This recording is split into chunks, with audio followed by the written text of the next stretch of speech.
3 kissing spots that spark emotional and physical intimacy in women. If you've ever wondered why a simple kiss can silence a crowded room inside someone's chest, it's because a kiss is never just lips on skin, it's language.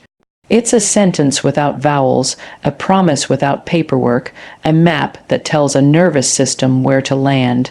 Tonight, I want to talk to you about 3 places on a woman's body that, when kissed with intention, can spark both emotional closeness and physical electricity. Not because we're trying to hack anyone, people are not puzzles to solve, but because there's a beautiful conversation happening beneath the surface of touch, and many of us were never taught the grammar. I'm going to show you how to translate care into contact, how to blend patience with play, and how to let your presence be felt long before your hands arrive. And, as we do, I want you to hold one belief close. Intimacy isn't a trick you perform, it's a space you co-create, where safety and thrill coexist like candlelight and shadow.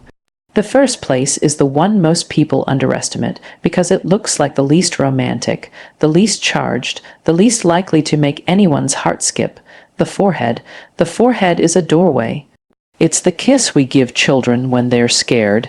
It's the kiss lovers give after an argument when the words haven't caught up to the forgiveness. It's the kiss of I'm here, the kiss that asks for nothing but gives everything. When you place your lips there, gently, you're sending a message straight to the autonomic nervous system. You're safe with me. Safety may not sound sexy, but safety is the soil from which desire grows. In a woman's body, stress is the brake and trust is the key, and a forehead kiss done right can ease the shoulders, slow the breath, and invite the heart to come forward. How do you do it right? You don't rush. Approach from a comfortable angle, mindful of her line of sight. If she's sitting, step into her space without collapsing it. Maintain soft eye contact so she can see your intent. Exhale slowly before you lean in. Your breathing is the tempo setter, and let the kiss land with softness, not pressure. It's a press of presence, not a stamp of possession. Linger for 2 or 3 seconds. Withdraw just half an inch and stay, hovering, not to tease, but to let her decide what comes next. Maybe she exhales and tilts her face up. Maybe her hands find your waist. Maybe she closes her eyes deeper. You're reading micro yeses through breath, posture, and the way tension leaves the forehead like a tide pulling back from shore. That tiny kiss can feel like a weighted blanket for the mind.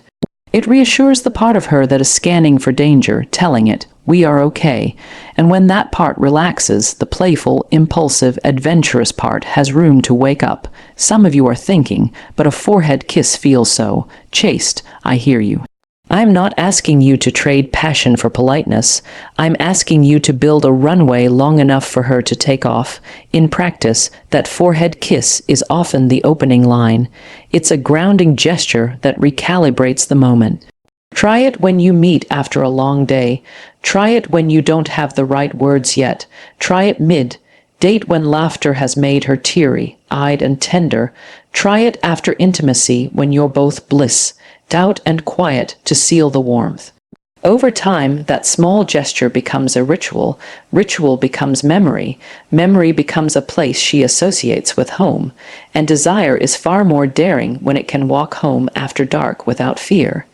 Our second place is where emotion begins to flirt openly with sensation. The space just behind the ear, along the curve where jaw meets neck. It's a liminal place, private and exposed at once. Here, breath, scent, and skin all meet in a delicate triangle of chemistry. A kiss here is part kiss, part whisper.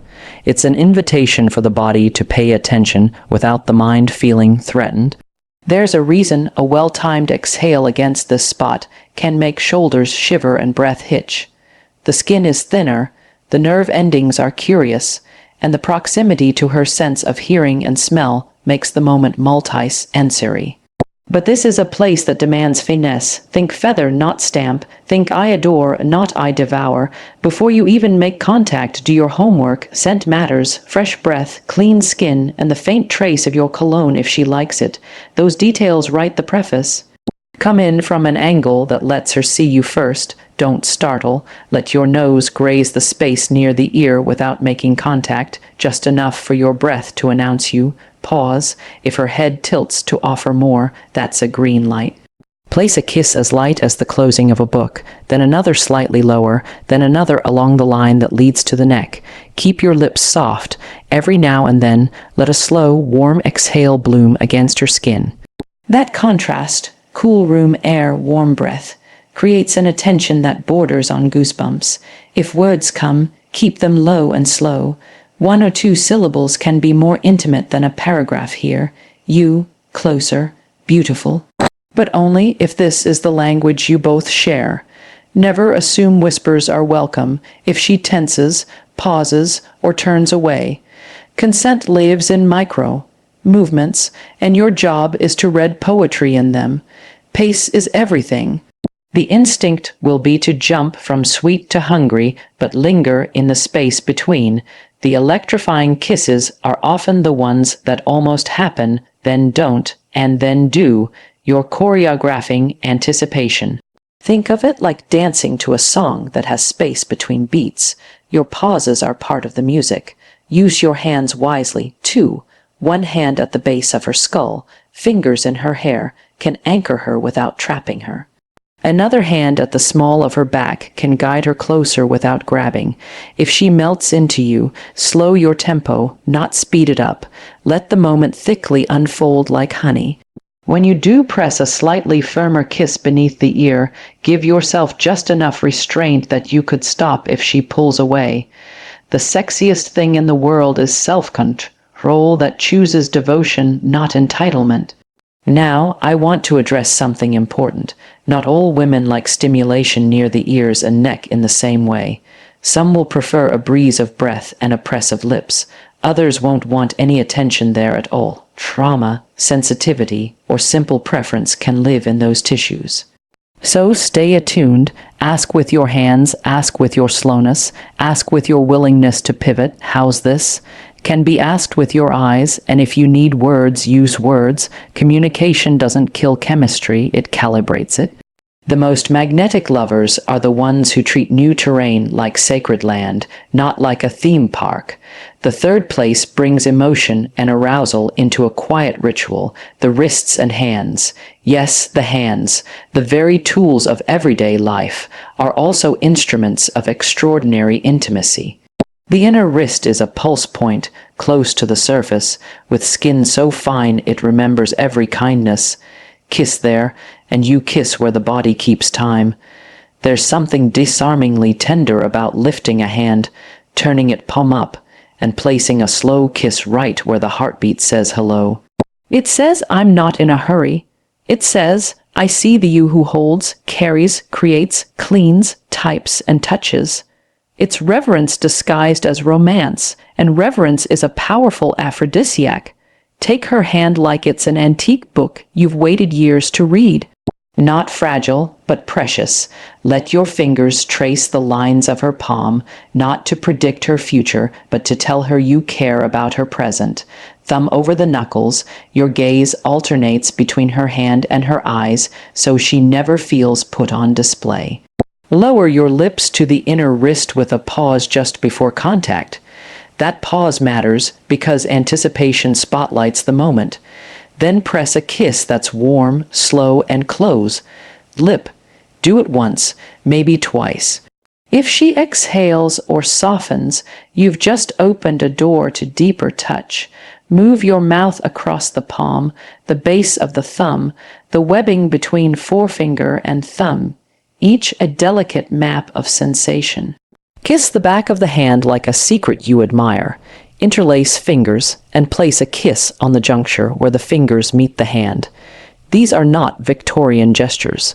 They are a masterclass in paying attention. When a person feels cherished in the quieter places, they trust you in the louder ones. There's another layer to hands that most people overlook. They're storytellers. People carry history in the way they hold, resist, relax. If her fingers are slightly curled and she keeps her hand low, she may be inviting you to lead. If her hand remains active, stroking your arm, cupping your jaw, she's participating, not yielding. Kiss in a way that matches her narrative, not yours.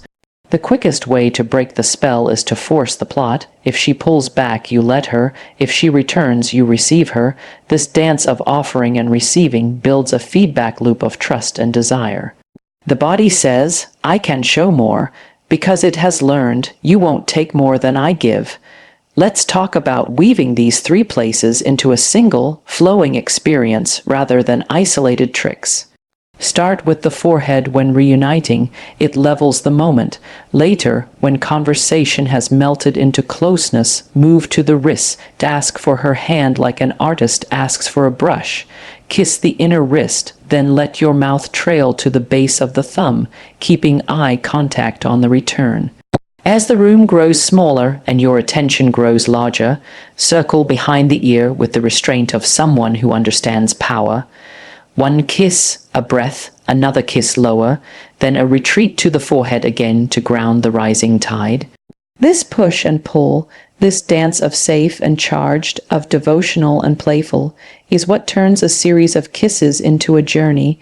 You're not trying to get somewhere, you're trying to take her somewhere she wants to go, at a pace her nervous system can celebrate. Environment matters. Dim the room not to hide, but to ask the eyes to rest so the other senses can lead. Music with space between notes helps. Nothing too insistent. Consider temperature. A slightly cooler room makes warm breath and lips stand out. If you're in daylight, use it. Sun on skin turns the ordinary into the cinematic, and your posture, always your posture, straighten your spine so you can be both anchor and invitation.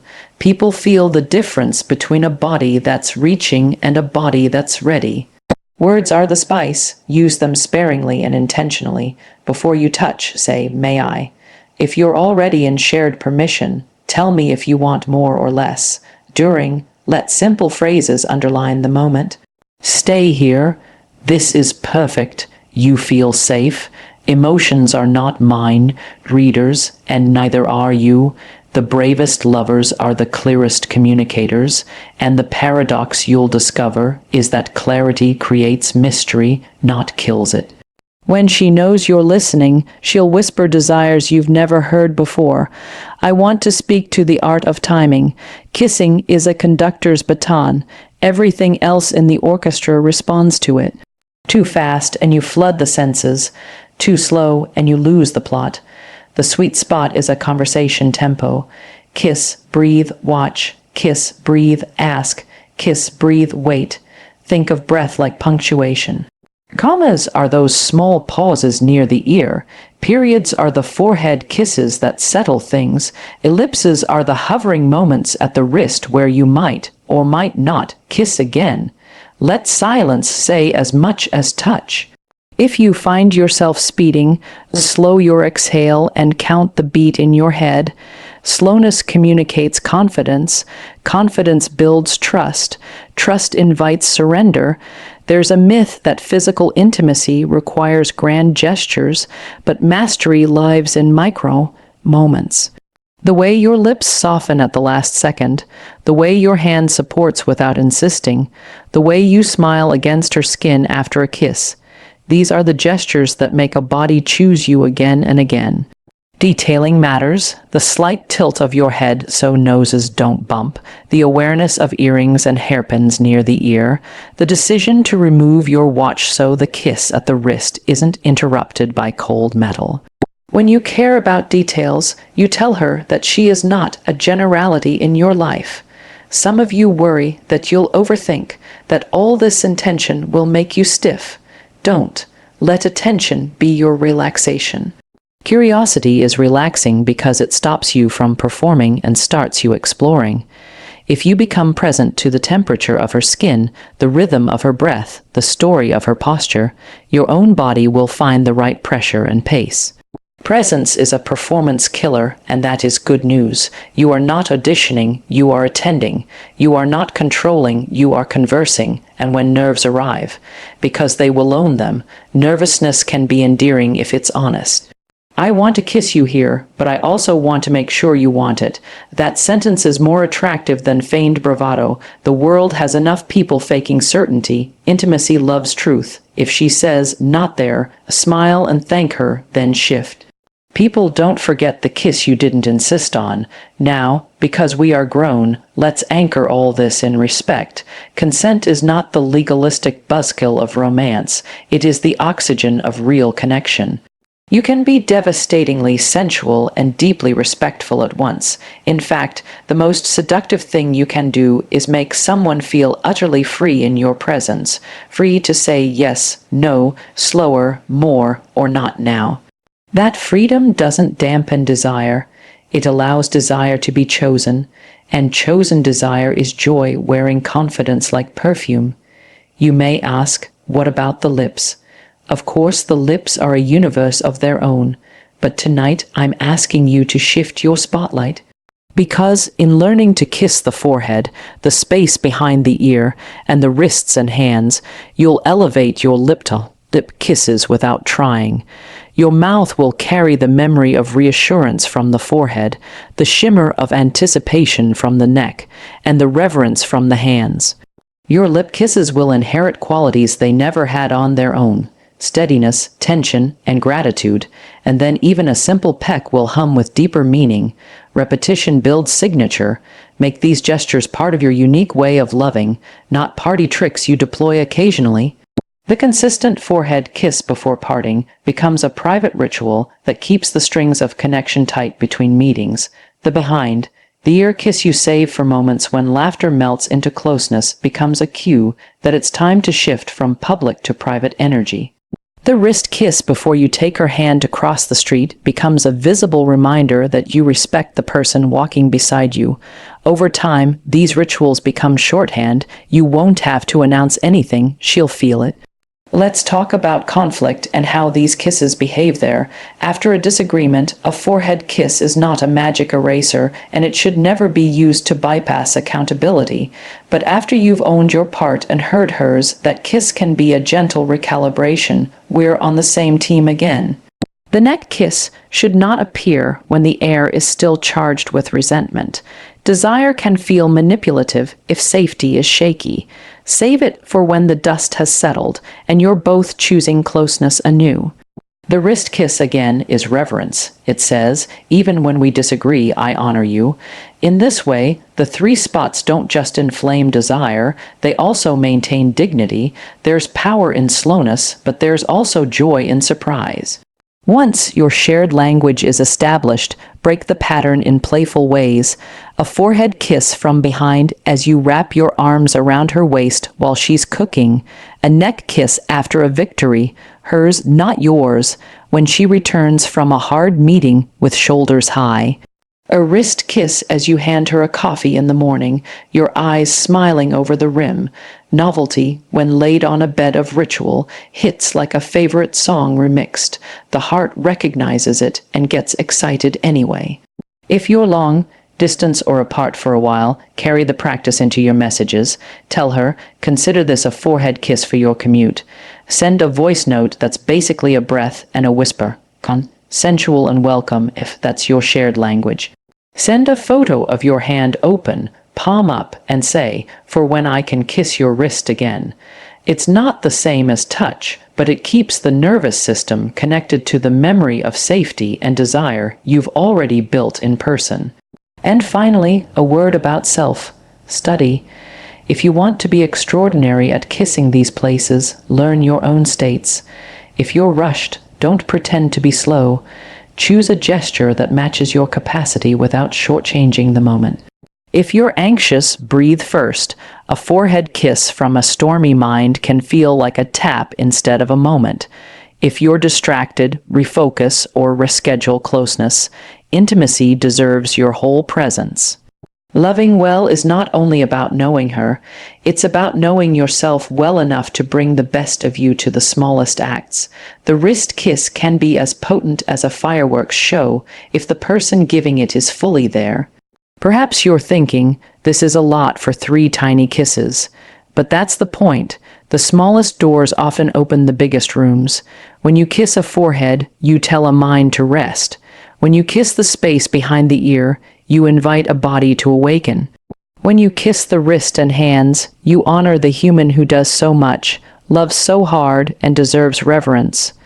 Do this consistently and with care, and you won't just be someone who kisses well. You'll be someone whose touch writes poetry on a nervous system. And that kind of poetry is remembered long after the night lamp flicks off and the world returns to ordinary speed, long after schedules reclaim your time and the day makes its demands again, long after the last message is read and the last laugh echoes into quiet. Because intimacy doesn't ask for a stadium, it asks for attention. It asks for you to notice the room inside another person and to find, with your lips and your presence, the light switch that makes everything glow just a little warmer, just a little slower, just a little more alive, the way a soft hum makes silence feel like music, the way a single breath can change the weather between two people, the way the simplest gestures, repeated with devotion, become the architecture of a love that keeps choosing itself again and again and again. When people talk about intimacy, they often leap to the grand gestures, the passionate kiss in the rain, the embrace that sweeps someone off their feet, the cinematic moment that feels like it belongs in a movie. But intimacy, real intimacy, is rarely born in thunderstorms and orchestras. It is built in the smallest, most ordinary acts, repeated with care until they feel like oxygen, and kisses, especially those on the less obvious places of the body, are among the quietest but most powerful acts of all. They slip beneath the surface where words can't always go, carrying messages that bypass logic and land directly in memory. What you're doing with these kisses is not just touching skin. You're teaching the nervous system to expect kindness, reverence, and presence. And the nervous system never forgets a good teacher. Take the forehead again, that soft place of grounding. Some people underestimate its power because they think of it as parental, too innocent, too gentle to spark desire. But the truth is, the most sensual relationships are layered. A forehead kiss is the seed of that layering. Imagine a woman returning home after a day that frayed her nerves, where every interaction asked her to give a little more of herself than she wanted to. She comes back to you carrying invisible weight. You could launch into a passionate kiss right away, but her body might not yet be ready to receive it. The forehead kiss works like an entry code. It unlocks the part of her that is holding the day tightly, gives it permission to soften, and signals that here she can lay her burdens down. In that moment, you are not just a lover, you are sanctuary. And when sanctuary is established, passion becomes inevitable, not forced. Sometimes, what makes a kiss on the forehead so potent is not just the physical touch, but the positioning of it. Think about what it feels like when someone is taller and you have to tilt your head slightly up, or when you lean down into someone's space. That subtle shift of posture communicates something primal. It says, "I will protect you," or "I'm willing to meet you where you are." There's a power dynamic in the tilt itself. Done with arrogance, it feels patronizing. Done with reverence, it feels like being cherished. And she will know the difference instantly. If you let your energy say, "You are precious to me," she will carry that kiss with her long after the lips themselves are gone. Now, the space behind the ear. There is almost an elemental quality to it. If the forehead is earth, steady and grounding, then the area behind the ear is fire and air combined. It's unpredictable, flickering, capable of sparking in an instant. This is the spot that can turn a quiet evening into a storm of desire if handled well. The reason is simple. It's close to where scent and sound live. Your breath there is not just felt, it is heard. Your nearness is not just seen, it is inhaled. That kind of intimacy is overwhelming in the best way when it's offered with care. But here's the nuance. That spot is not asking for a kiss the way lips do. It is asking for exploration, a slow unfolding. Think about how a violinist approaches strings. They don't slam their bow down. They hover, they test pressure, they coax sound. You approach the neck and ear area in the same way, hovering before touching, brushing hair aside with gentleness, letting your lips linger just close enough that she feels the warmth without actual contact. That is where anticipation is born. And anticipation, for many women, is more intoxicating than the kiss itself. When you finally let your lips meet the skin, don't underestimate the power of stillness. Sometimes just placing your mouth there and holding, not moving, is more electric than a dozen quick kisses. Stillness gives her body a moment to interpret, to amplify, to crave the next move. If you follow it up with a whisper, keep it short and let your breath linger longer than your words. What's magical here is not what you say, but how you allow your presence to wrap around her senses like a shawl. And remember, less is more. This is the art of suggestion, not explanation. The wrists and hands, though, they are the most underestimated of all. A lot of men skip right over them, assuming they're too ordinary, too functional, too far from the zones of real arousal. But the wrists are tiny theaters of intimacy. The inner wrist carries her pulse, the very rhythm of her life. When you take that hand gently, turn it over, and press your lips there, you are quite literally kissing her heartbeat. It's hard to overstate how symbolic that is. In a world where hands are used, demanded, and tasked endlessly, pausing to worship them changes everything. The ritual of kissing hands can take many forms. There's the ceremonial version, lifting her hand slowly, meeting her eyes, and lowering your lips in a gesture that feels like homage, that communicates reverence. But there's also the casual version, which can be just as powerful. You're sitting together, her hand resting near yours, and without fanfare you lean down and brush your lips across her wrist like it's the most natural thing in the world. That communicates familiarity, comfort, and consistency. Both are potent in different ways. One says, "I honor you." The other says, "You belong here." And when a woman feels both honored and belonged, intimacy flows without resistance. Now imagine weaving all three together, not as a sequence but as a dance. A forehead kiss to welcome her presence. Later, when laughter has softened the air, a hand brought up gently, kissed at the wrist, held just long enough for her to notice her own heartbeat responding. And then, when the air between you thickens with quiet, you lean in and find the space behind her ear, breathing before kissing, waiting before whispering. This is not performance, this is composition. You're creating music with pauses, crescendos, and returns. The forehead is your opening chord, the wrist is your interlude, the neck and ear are your chorus. And when you return to the forehead after exploring the others, you close the loop, reminding her that no matter how wild the desire gets, the foundation is safety and care. But let's stretch further. These kisses are not just for moments of romance. They belong in the whole spectrum of relationship. In the morning, when you're both half awake and hair is messy and voices are groggy, a forehead kiss before the day begins says, "Whatever happens out there, I've already chosen you." Midday, when hands are busy with tasks, a quick kiss on the wrist can be like a hidden signal, a reminder of connection in the middle of chaos. At night, when conversation has drifted into silence, a kiss behind the ear while she's leaning against you can turn quiet into charged stillness. These aren't dramatic gestures, but their consistency builds a pattern, and pattern is what teaches the body to expect intimacy not just in heightened moments, but as a rhythm of life. There's something else. These kisses speak to different parts of a woman's psychology. The forehead kiss engages her need for reassurance, for grounding, for emotional safety. The kiss behind the ear awakens her curiosity, her playfulness, her sensual self. The kiss on the wrist validates her worth, her contribution, her humanity. It says, "I see the work you do with these hands, and I honor the life that flows through your veins." Together, they address her holistically, mind, body, and spirit. You're not just awakening desire, you're caring for the person beneath the desire, and that is where real intimacy is forged.